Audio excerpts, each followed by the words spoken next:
और सभागार में उपस्थित हर व्यक्ति के लिए यहाँ जितने लोग हैं, हर व्यक्ति किसी न किसी संस्था का अध्यक्ष साहित्य की सेवा कर रहा है। जहाँ तक मेरी नजर जाती है तो मैं किसी का नाम इसलिए नहीं ले रहा हूँ।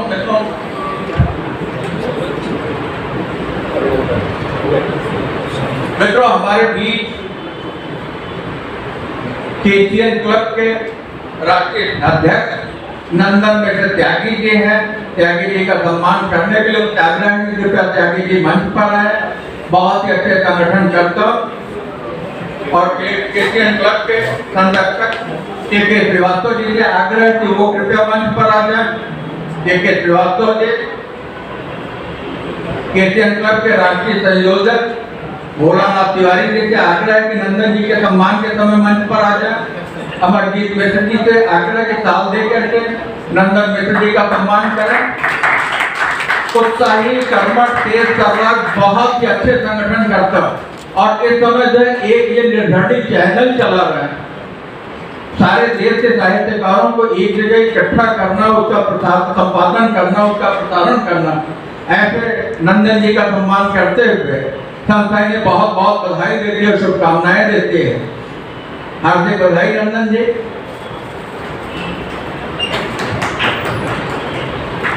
हमारे बीच editor in chief metro Mumbai news channel Indrapal Chaturvedi ji हैं।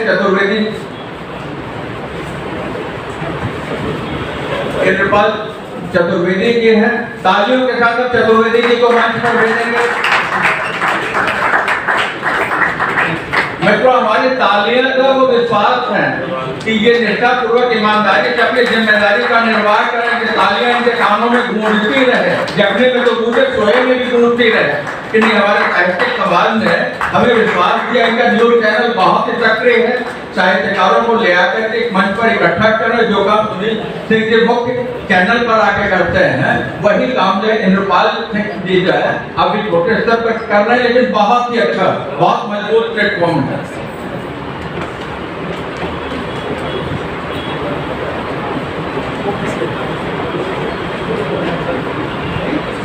अपने सारे अतिथियों से मैं आग्रह करूंगा कि वो सामने बैठे। मित्रों, अभी सभागार में साहित्य की गंगा प्रवाहित हो गई। माँ शारदा के जितने भी साधक हैं वो मंच पर आएंगे और अपनी कलम से वो अपना परिचय यहाँ देंगे, क्योंकि कलम बोले व्यक्ति नहीं। प्राय होता है कि जो हमारी तरह संचालक होता है वो कवि का परिचय देता है। कवि का परिचय उसकी रचना दे और उसकी रचना से अगर हम रेखांकित कर ले, जान ले, छीन ले, पहचान ले, तो जान लीजिए वो कलम है। और ऐसे ही जो कलमकार होते हैं, उन कलमकारों की रचनाएं जब किसी एक बाइंडिंग में, एक पुस्तक के रूप में हमारे सामने आती हैं, तो वो एक ऐसा दस्तावेज होता है कि फिर वो सालों के लिए हमारे बीच होता है। ऐसी स्थिति में उस दस्तावेज का आना भी महत्वपूर्ण हो जाता है। और ऐसा दस्तावेज इतने साहित्यकारों के बीच में अगर वो खुलता है तो और भी विशेष होता है, महत्वपूर्ण होता है। तो मैं अमरजीत मिश्र जी से आग्रह करता हूँ कि वो आए, सम्मान के संदर्भ में अपने 2 शब्द कहें।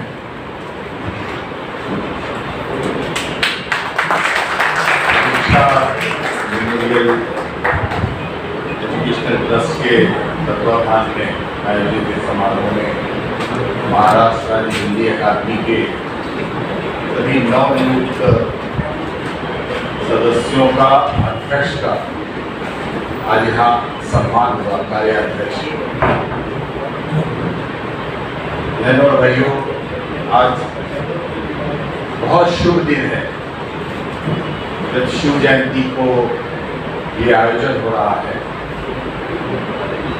सबकी अपनी अपनी व्यस्तता है, उसके बावजूद बड़ी संख्या में यहाँ लोग उपस्थित हैं। और आप इसके महाराष्ट्र राज्य हिंदी अकादमी के जो सदस्य हैं, वे अपने आप में एक संस्थान है। और कहा जाता है कि विद्या ददाति विनयम, विद्या विनय देती है। इस बात का पुख्ता सबूत अगर किसी को चाहिए तो जितने अकादमी के सदस्य बने इतने विनयशील हैं, जब ऊंचे पद पर व्यक्ति पहुंच जाता है तो उसका वो नहीं बोलता, उसका अहंकार बोलता है। ये कहीं भी दिखाई नहीं पड़ता। जब मैं डॉक्टर शीतला प्रसाद दुबे जी को देखता हूँ तो मुझे एक उनके भीतर नेतृत्व के गुण तो दिखाई देते हैं, कार्यकर्ता भी दिखाई देता है। आप उनके मंच पर भाषण भी करवा सकते हैं और उनको कोई भी काम लगे कि ये समारोह के संदर्भ में करना है तो करने के लिए तत्पर होते हैं। मुंबई शहर के सबसे समृद्ध समझे जाने वाले चर्चगेट में केसी कॉलेज के विभागाध्यक्ष होने के बावजूद एमए का लेक्चर आप विश्वविद्यालय में देखते होंगे और केसी कॉलेज में देखते हैं। एमए के विद्यार्थियों को पढ़ाने के बाद उनके कितने विद्यार्थी संजय सिंह जैसे, प्रसाद काथे जैसे बड़े पद पर चले गए, लेकिन शीतला जी में एक बात बहुत महत्वपूर्ण जो उनकी विनयशीलता है।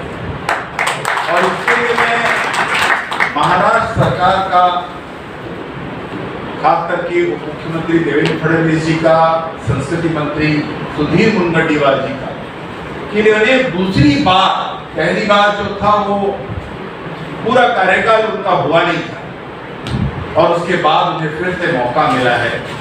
मैं उन्हें अभिनंदन तो उनका करता ही हूँ और इस सरकार के प्रति भी आभार मानता हूँ कि उन्होंने जो सदस्य दिए हैं वो सदस्य इस तरह का दिए हैं, ये कार्याध्यक्ष इस तरह का दिए हैं कि पहले हम कार्याध्यक्ष को अप्रोच करते थे, उसके मेंबर्स को पकड़ते थे और कहते थे कि आप मुझे पुरस्कार दो, या हम पुरस्कार के लिए अपनी प्रति जमा करने के बाद ये प्रयत्न करते थे कि किसी तरह मुझे पुरस्कार मिले।